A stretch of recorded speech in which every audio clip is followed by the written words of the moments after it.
सुप्रभात बच्चों, आज हम हिंदी व्याकरण का पाठ 17 उपसर्ग व प्रत्यय पढ़ेंगे। उपसर्ग। प्रत्येक भाषा में समय समय पर नए शब्दों की रचना होती है। नए शब्दों की रचना करने के लिए मूल शब्द से पहले शब्द या शब्दांश जोड़ा जाता है। इससे नए शब्द का जन्म होता है।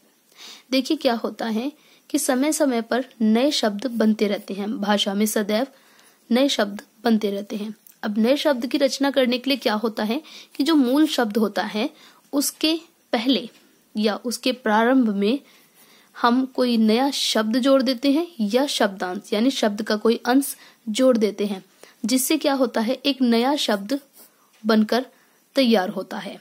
जैसे निर जमा में धन, क्या बन गया? निर्धन। परि जमा में वार, बना परिवार। धन मूल शब्द है तथा निर उपसर्ग। जो भी हम शब्द या शब्दांश मूल शब्द से पहले लगाते हैं उसे उपसर्ग कहते हैं। निर उपसर्ग लगाकर नया शब्द निर्धन बना है। वार मूल शब्द है तथा परि उपसर्ग लगाकर नया शब्द परिवार बना है।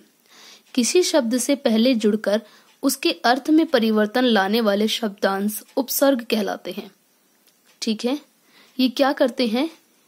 ये किसी भी मूल शब्द से पहले जुड़कर उस शब्द के अर्थ में परिवर्तन ले आते हैं।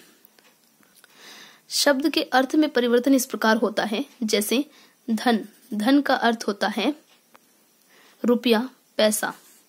ठीक है, अब इसके साथ अगर हमने निर उपसर्ग लगा दिया तो उसका शब्द बनता है निर्धन, यानी जिसके पास धन न हो। ठीक है, बिना धन वाला। धन यानी कि रुपया पैसा, और निर उपसर्ग लगाने के बाद शब्द बनता है निर्धन, यानी कि जिसके पास रुपया पैसा न हो, बिना रुपये पैसे वाला। यद्यपि उपसर्ग शब्दांश मात्र ही होते हैं, तथापि कभी कभी कुछ उपसर्ग स्वतंत्र अर्थ भी प्रदान करते हैं। आइए कुछ उपसर्ग और उनसे बनने वाले शब्दों को जानिए।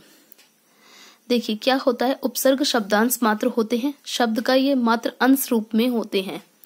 इनका लेकिन कभी कभी कुछ उपसर्ग स्वतंत्र अर्थ भी प्रदान करते हैं। ठीक है, कभी कभी स्वतंत्र उपसर्ग भी होते हैं। वैसे तो ये उपसर्ग हमेशा मूल शब्द के साथ लग करके उसके अर्थ को परिवर्तित करते हैं, किंतु इनका स्वयं का भी अर्थ होता है। पर लेकिन ये अर्थ तभी सार्थक हो सकता है जब ये किसी मूल शब्द के साथ जुड़े, अन्यथा ये अर्थ होते हुए भी कहीं प्रयोग नहीं किए जा सकते। ठीक है, जैसे अ का अर्थ होता है नहीं या फिर किसी चीज का अभाव होना। अब हम अगर शब्द कहीं लगा दें किसी भी वाक्य के बीच में तो उसका कोई अर्थ नहीं बनता, किंतु हम मूल शब्द के साथ अगर इस उपसर्ग को लगाते हैं तो ये वाक्य के अर्थ को परिवर्तित कर देता है। जैसे यहाँ शब्द है अनाथ, मूल शब्द है नाथ। नाथ यानी कि वह व्यक्ति जो हमारा पालन पोषण करे। ठीक है, और अ का अर्थ होता है नहीं या फिर अभाव, यानी उसके बिना। अब अनाथ का अर्थ हो गया यानी नाथ के बिना, पालन पोषण करने वाले व्यक्ति के बिना। ठीक है, अज्ञान, ज्ञान का अर्थ होता है किसी चीज की समझ या किसी चीज के बारे में जानकारी। और अ लग गया तो अ उपसर्ग क्या होता है? नहीं या फिर उसका अभाव, तो अज्ञान यानी जिसको ज्ञान न हो या जिसको ज्ञान का अभाव हो। ठीक है, तो इस प्रकार ये स्वतंत्र होते हुए भी और स्वतंत्र रूप में इनका अर्थ होते हुए भी ये वाक्य में कभी स्वतंत्र रूप से प्रयोग नहीं होते। ये मूल शब्द के साथ जुड़कर शब्द के अर्थ को परिवर्तित करते हैं, तब जाकर के ये वाक्य में प्रयोग किए जाते हैं। इसी प्रकार ये अन्य उपसर्ग दिए हुए हैं, जैसे अन, कु, नी, अभि, अनु। ठीक है, तो आप इनको पढ़ करके समझने की कोशिश करें। अब हम बात करते हैं प्रत्यय के बारे में। नए शब्दों की रचना करते समय मूल शब्द के पीछे शब्द ध्यान देना, ये पीछे लगते हैं। पीछे शब्द या शब्दांश जोड़ा जाता है, इससे नए शब्द का जन्म होता है। उपसर्ग में हमने देखा था कि वो मूल शब्द से पहले लगते थे और ये प्रत्यय मूल शब्द के बाद यानी उनके पीछे या इस साइड में लगते हैं। जैसे पढ़ जमा में आकू, पढ़ाकू। चित्र जमा में कार, चित्रकार। ठीक है। अब देखिए ये जो होते हैं या तो ये शब्द होते हैं या शब्दांश होते हैं। जैसे मूल शब्द है चित्र, चित्र यानी कि किसी चीज की तस्वीर, और कार, कार यानी कि करने वाला, तो चित्रकार यानी चित्र को बनाने वाला या चित्र करने वाला। तो प्रकार इस मूल शब्द में प्रत्यय जोड़ने से एक नया शब्द बनता है। ठीक है। पढ़ मूल शब्द है और आकू प्रत्यय लगाकर नया शब्द पढ़ाकू बना है। चित्र मूल शब्द है और कार प्रत्यय लगाकर नया शब्द चित्रकार बना है। किसी शब्द के अंत में जुड़कर उसके अर्थ में परिवर्तन लाने वाले शब्दांश प्रत्यय कहलाते हैं। ठीक है। ये क्या होते हैं? ये शब्द के अंत में जुड़ते हैं और उसके अर्थ में, जो मूल शब्द होता है उसके अर्थ में परिवर्तन लाते हैं। आइए कुछ प्रत्यय और उनसे बनने वाले शब्दों को जानिए। देखिए प्रत्यय है आई, और उदाहरण के तौर पे जैसे मूल शब्द है लड़, चढ़, चतुर। ठीक है। और आई जो लगाते हैं तो लड़ाई, चढ़ाई, चतुराई। अगर हम पढ़ में लगाएं तो पढ़ाई। इसी प्रकार अक्कड़, पियक्कड़, घुमक्कड़ और भुलक्कड़। अब इसमें पिय, इसमें घुम, इसमें भूल।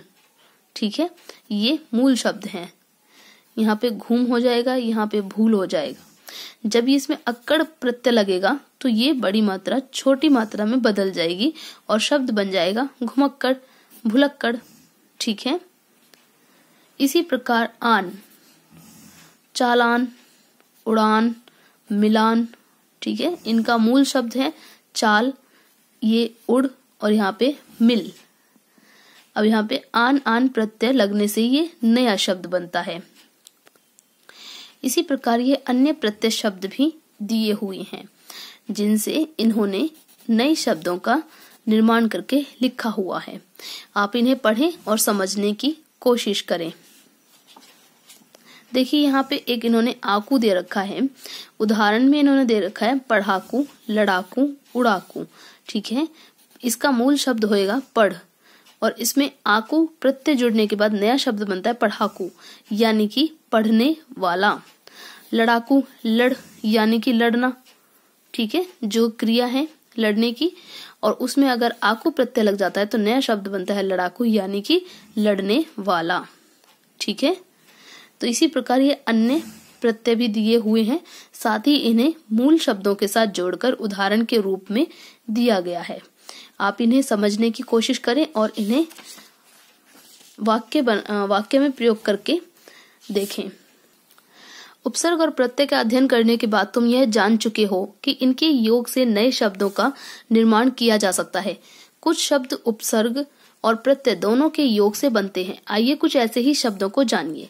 अब कुछ शब्द क्या होता है जिनमें उपसर्ग और प्रत्यय दोनों ही चीज जुड़ती है, यानी कि मूल शब्द बीच में होता है, आगे उसके उपसर्ग और पीछे उसके प्रत्यय लगता है, तब जाकर के एक पूरा शब्द बनता है।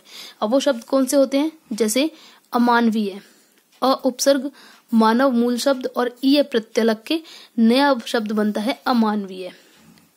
अभिमानी, अभि उपसर्ग, मान मूल शब्द और ई प्रत्यय। ठीक है। अभि का अर्थ होता है निकट। माफ करना, मेरा गला थोड़ा खराब है। अभि का अर्थ होता है निकट। मान का अर्थ होता है स्वयं का मान, सम्मान। मान का अर्थ होता है इज्जत। इसमें ई प्रत्यय जोड़ा गया है तो बन गया अभिमानी। इसी प्रकार यह है नि उपसर्ग, डर मूल शब्द और ता, निडरता। ठीक है। तो हिंदी भाषा में कई सारे ऐसे शब्द होते हैं जिनमें उपसर्ग और प्रत्यय दोनों ही प्रयोग किए जाते हैं। ठीक है। और उन उपसर्ग और प्रत्यय दोनों के योग से मिलकर नए शब्द का निर्माण होता है। जैसे नि डर, अब हम उपसर्ग के साथ जोड़े निडर तो नया शब्द बनता है न डरने वाला। और अगर हम यहाँ पे ता प्रत्यय जोड़ दें तो निडरता, यानी कि ये एक भाव प्रकट हो रहा है, न डरने का भाव, निडरता। ठीक है, तो इस प्रकार ये नए शब्द का निर्माण करते हैं और उसके अर्थ में परिवर्तन ले आते हैं। तो मैंने आपको उपसर्ग बता दिए, प्रत्यय बता दिए और उपसर्ग प्रत्यय दोनों की योग से बनने वाले शब्दों के बारे में बता दिया।